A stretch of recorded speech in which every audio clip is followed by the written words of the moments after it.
Hey everyone, so this is Married at First Sight, seasons 9, episodes 7 and 8. Episode 7 is called Where is My Husband?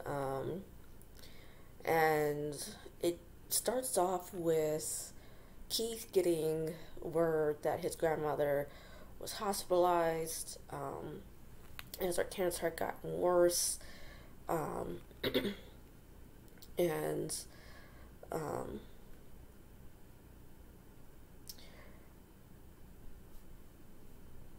and we later find out that she, in fact, does pass away um,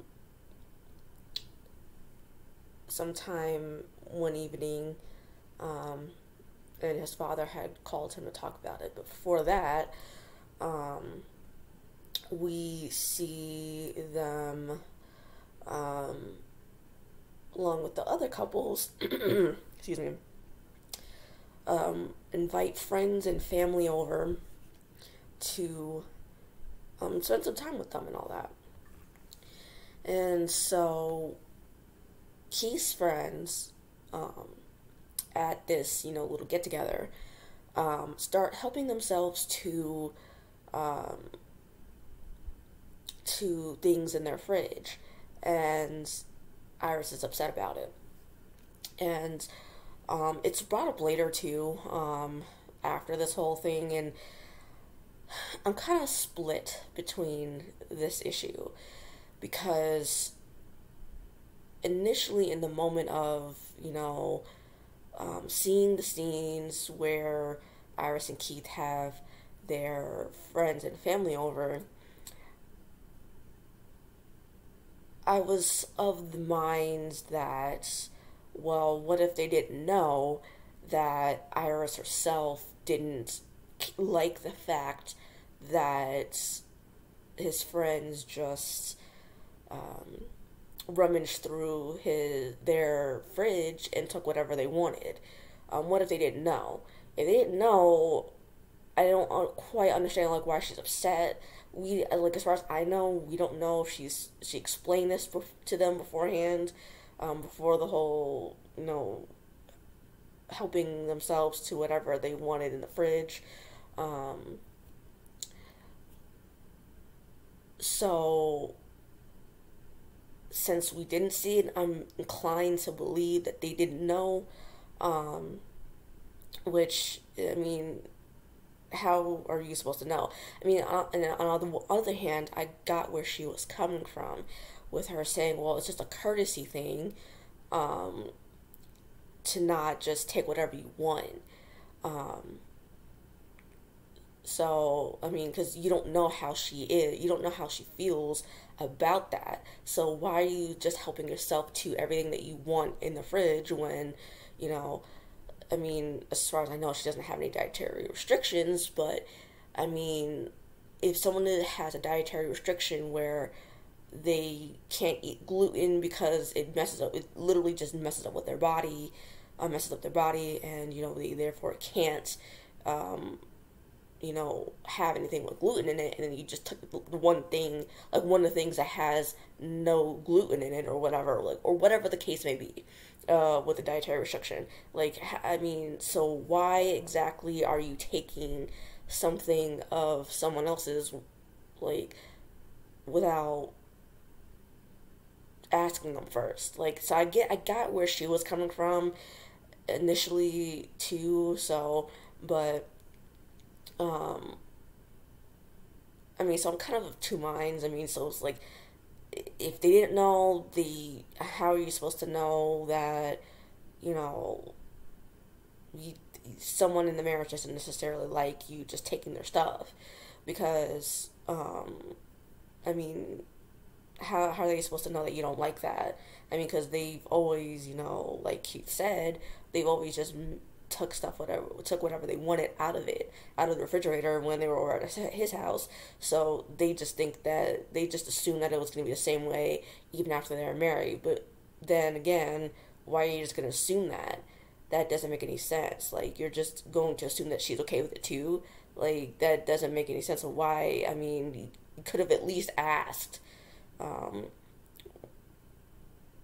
and then he could have avoided all this. But so that's just initially me. Um, so I'm not sure exactly if I'm like 100% on her side or 100% on his side or whatever, but I see both sides. So, I mean, I'm not sure which. I mean, when I first um, saw that scene, I was kind of more on his side because how, I mean, I was thinking more along the lines of, well, if they didn't know, how are they supposed to not, take anything? Um, but when it was revisited later, I could see more. I could understand her better because I too have specific things that I specifically buy that I like, and if someone just ups and takes it without and just drinks all of the thing that I bought for myself without asking me about it, and I never got to drink any of it then or eat any of it, then now I gotta go buy a whole new pack of whatever it was because your friends took what I wanted to eat or drink. And if that's the case, like where is the line drawn? Where is that line drawn? Like where are they gonna stop? Because now I have to keep replacing everything that I wanted to, eat or drink myself specifically, and they decided they wanted to eat it, and it's like they didn't even have the decency to leave me any. I mean, let alone ask me to begin with. So it's like, so yeah, I was kind of leaning more towards her side by the end of it, but so that's basically Iris and Keith. Um, let's see, Amber and Matt.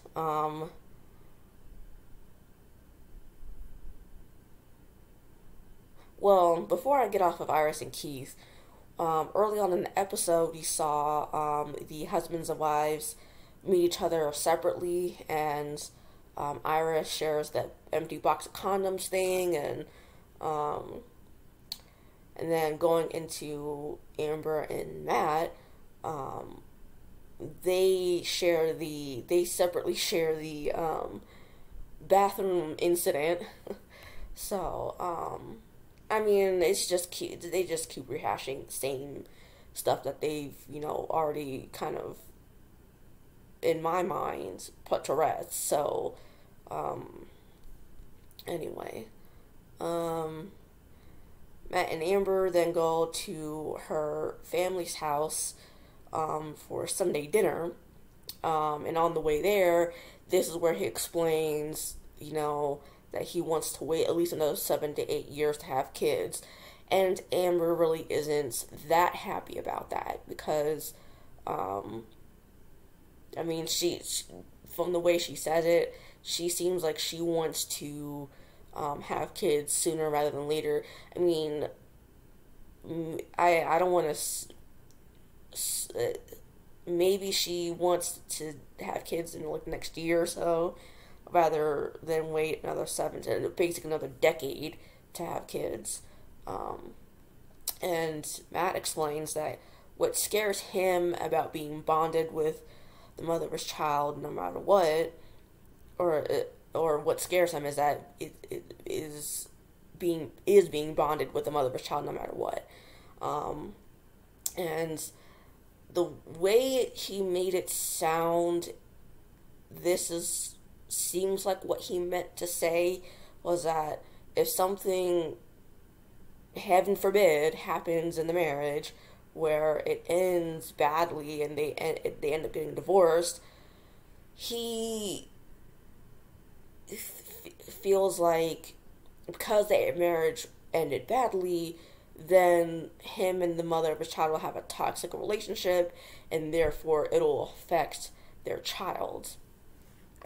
So he doesn't necessarily want to have kids right away, and he wants to make sure that they are in the marriage long, after 7 to 8 years, then if they haven't gotten divorced, then okay, yeah, we'll have kids. And that's still kind of a fucked up way to do it because, I mean, now you're just saying this to your wife. I mean, I get they've only been together for like 3 weeks at this point, but, or, well, 2.5, maybe 3 weeks. But it's just like, but why? I mean, you kind of have to get past. I mean, I get the sentiment because based off of how his parents divorced and all that, but it still seems kind of like a fucked up way to approach it. I mean, I don't know how else to really explain it. Maybe I'm not explaining it right or whatever. I don't know, but anyway. Um, so continuing with them, towards the end of the episode, we see that Matt leaves during the day, doesn't come back home at all, um, and it's like 2 a.m. and Amber still hasn't seen or heard back from Matt at all. Um, so that leads into the next episode. But before I get to that, I'm gonna hop over to Jamie and Elizabeth, who, my God, they really need to just break up at this point, especially by the end of next episode. Anyway, so um, they have family and friends over too, um, and he is hoping that spending some, one-on-one time with Elizabeth's father, Ronnie, will, help smooth things over. Jamie's stepmother goes in on Elizabeth, asking her about her job situation and kids, and like she thinks that their marriage very well might not work. And I'm just like, I was like, something about Jamie's stepmother when Elizabeth was talking to her the day after their wedding at that brunch thing or that lunch told me that she didn't really like Elizabeth, and this just solidified it to me. And I was just like, dang, do you really not like her? Because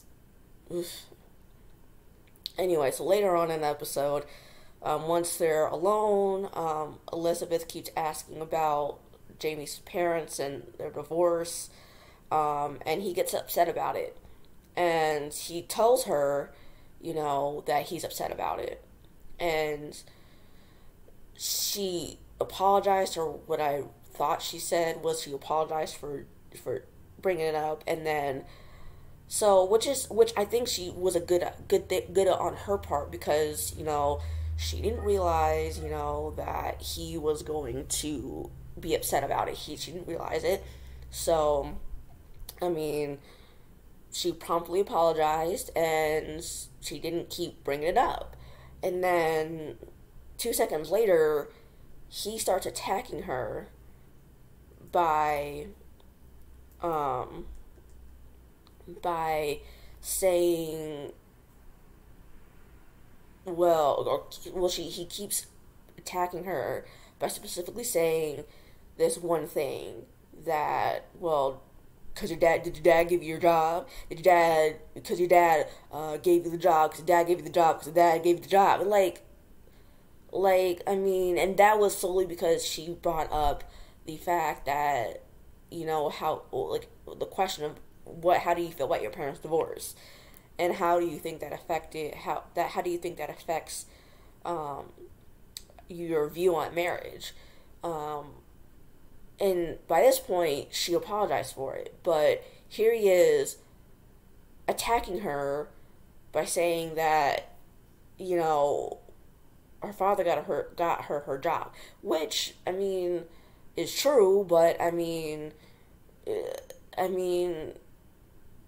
why do you keep unnecessarily attacking her and saying it in such a negative way when she already apologized to you for bringing up your parents' divorce? Like, why do you keep bringing it up? Like, why do you keep saying it? So that was a low blow, and um, he really shouldn't have done that by that point. He shouldn't have done it. Um, so he, gets up and leaves, and then a couple hours later comes back with flowers, and this is where I was more on his side. He wants to, seems to want to try to discuss what happened earlier and how he acted and what he said. And he generally wants to try to put it behind them.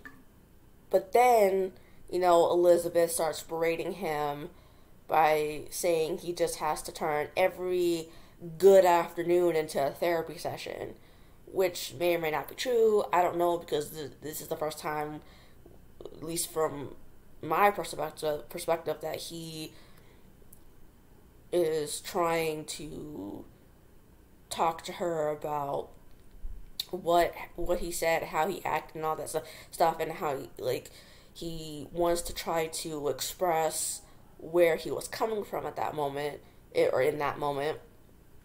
And here she is, sending low blows back to him, and it's like he's just trying to, you know, make sure that he explains in a calm manner why he did what he did or said what he said. That's exactly what he was trying to do. And here you are, berating him, kicking him while he's down, essentially, and it's just like, I mean, this is where she was in the wrong. And it was, yeah, they don't need to be together anymore. They don't. They really don't. Anyway, going over to the last couple, Dion and Greg, they don't really do much. They have friends and family over. They separate to little groups, talk, and that's really about it. There's not much to really say about them or anything. So, sliding on into episode 8 is How Can I Trust You, which is what it's titled. And the next day, Matt still hasn't come home, and by the 2 in the afternoon, and Amber goes through his drawers and finds out he left his wedding ring in his bedside drawer. So Dr. Pepper comes over, talks to them, and kind of lays into him, saying, this should not have happened. You should not have done this, especially for someone who has expressed to you that they have abandonment issues. And even if she doesn't have abandonment issues, you don't go out and don't respond to your significant other without ever telling them where you're going. Especially even if you're just dating and living together, you don't do that. You don't just say, you just don't leave in the middle of the afternoon while they're at work. Don't come home and then stay out all night and still don't say nothing to them about where you are, where you're going, and what time you will be back. You don't ever do that. I don't care if you're just dating and living together, or if you're married, or what. That's just honestly common courtesy in any relationship. I mean, because if the roles were reversed, he'd be frantic too. So, so that's basically them in a nutshell. This particular episode. And then Dr. Pepper she first goes over to Elizabeth and Jamie's, and she explains to them that they both have this knack of not having any boundaries when they talk to one another. And so therefore, they say any and everything to hit below the belt. And they need to work on that. And they need to not do this whole thing of leaving the house for hours and hours and hours or whatever to either cool off or or to like leave the house for the night and go sleep somewhere else, whether it's at their old places or at a friend's or a family members or whatever. And you especially don't bring up, the divorce word. And I agree with that to an extent. And I feel like at this point they shouldn't be doing it. The only time I'll agree that they should start saying that is if by like week 7 or 8, and clearly their issues are reoccurring thing, where they um, keep hitting below the belt, and it's like they're not making any progress and not doing that, then okay, I can understand.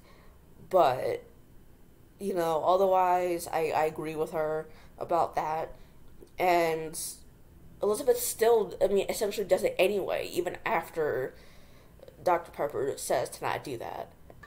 And so Jamie, who was sleeping on the couch from the previous night, tells her, you shouldn't be doing this, because literally Dr. Pepper just told her, or no, he wasn't sleeping on the couch. He was, this was after the fact, after they had talked to her, that he's like, you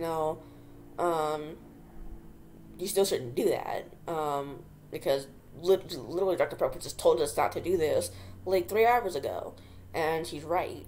Um, so, so yeah, I mean, and so basically the rest of the episode is just the couples doing this, like, you know, exercise. Well, they get variations of an exercise depending on the couple, and that's basically about it for episode 8. So, in the previews for episode 9, Jamie takes issue with Elizabeth just talking about her hair and dress on their 1 month. Um, and as a result, I guess, Lee, like, decides to pack up his things and leave. Even though Dr. Pepper told them literally, like, a few days before this not to do that. Um, and he calls her materialistic, which she may be. I don't know. I don't really see how. I don't think we've really seen her be that materialistic. Maybe she is more than we have seen in up to this particular episode. Um, and then, Iris is all of a sudden concerned, or she's concerned that Keith is all of a sudden having an issue with her virginity. Um, which, I mean, personally, I felt like he's had this issue this whole entire time, and she just didn't express, or he didn't express this to her beforehand, and so I can see how, in her mind, it's all of a sudden he has this concern with her virginity when he didn't seem to have that beforehand. And then the reason why I say I personally think he has an issue with virginity this entire time, because the first time she brought it up on their wedding night, it seemed like it was written all over his face that he had a problem with it, and um, and he just wasn't being honest with both himself and her at that moment. Um, and so, um, I think I mean, I think sex is a very big part of a relationship, because if you're not being sexually satisfied, then, I mean, because most people are sexual. I mean, I know there's people who are asexual, and all that, but I mean, the vast majority of people, so I will say like 95% of people in this world are sexual, and they have sexual desires. So, and if you're not really getting that much sex to begin with, then like you're not getting getting as much sex as you would like, um, or this the type the quality of sex isn't up to your standards, then you're not going to be that sexually satisfied as in that aspect either. So I understand, where like he might have a problem because, still at this point, you know, she still doesn't trust him enough to have sex. And at this point, all the other couples, are trusting enough to have sex. And um,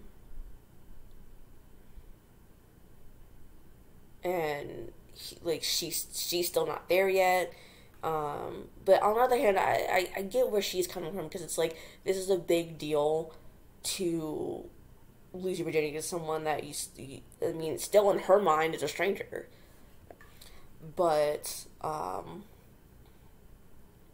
mean, she knew what she was signing up for in this with this show, and she knows like 95 of those 95% of people who are sexual beings tend to have sex before they're married. And she knew this going in. So it's like, I mean, I don't know. On the one hand, I want to support her for wanting to, you know, wait until she feels absolutely safe to have sex with him. But on the other hand, it's like if you wait too long, then I feel like then why did you get married if you're not gonna at least try to explore sex and explore physical touch and intimacy? Because you know intimacy does encompass physical intimacy, not just emotional intimacy too. And if you're going at a snail's pace, you're gonna eventually end up not really giving what your partner ultimately needs. And so, I mean, and that's the same way I felt with Molly and John back in like what episode in season like 6 or 7. So I mean I was that's how I was feeling with Molly and John, where she wasn't, you know, she was moving at a snail's pace, and she wasn't, to me, not putting forth the effort to try to become physically, it's not become physically comfortable touching him and, like holding hands and cuddling, and that would lead up to having sex. And I feel like this is the same, not the exact same case, but it's, to me, it's similar, where she keeps going at a snail's pace, and it's like, I mean, I don't think she's doing it maliciously like I felt with Molly, but I just think that she's not being cognizant of it, and I mean, as much as she thinks she is. And so I feel like in the long run, it's going to end up causing him to not want to be with her on decision day. So I think that's what, I mean, unless she starts, changing her tune and attitude towards sex, because even in that little exercise they did in episode 8, she was when he was asking her questions about sex, I mean, she was very squeamish about it. She was very, not into wanting to answer the question. She was very uncomfortable. And if you're like this now, how are you going to feel when you start actually having sex? So, yeah. I don't know. It's like, I mean, I want to be supportive of her, but in the long run, she's going to have to start, she's going to have to start putting in the effort to become comfortable with sex, because she's very much still very uncomfortable with it. Even the thought of thinking about it. And it's like, you're going to have to, like, kind of put that to the wayside. If you're gonna want this to work, because sex is a big part. To me, sex is very much a big part of a relationship. Doesn't matter if you're just dating, and living together or just married or whatever, your sex is a big part. I don't care who you are. I mean, unless you're asexual, like I said, sex is a very big part, and that's just the way it is with human beings because human beings are sexual. At least most of them are. So I think, I mean, so like I said, unless she starts changing her attitude and tune, I don't see this, stay. I don't see them staying together. And I definitely don't think Jamie and Elizabeth are staying together either, based off of the preview. And I think I think there's a very high likelihood of them calling it quits in episode 9. I think there's a very high likelihood of that. Um, and even if they end up staying together, I feel like by decision day, like they will definitely be done. And Amber and Matt, they are a toss up at this point. Um, but I'm still leaning more towards them staying together after decision day. Now whether or not they stay together after decision day, like 3 months afterwards, I don't know. And Deanna Greg, I think they're solid. I think they're like the only ones who are still going to be together regardless of decision day and afterwards. So personally, I think that's what. Those are my thoughts on the couples. Well, the couple's longevity anyway. Um, so we'll see next 2 episodes, what goes on. But until then, I'll see you guys later.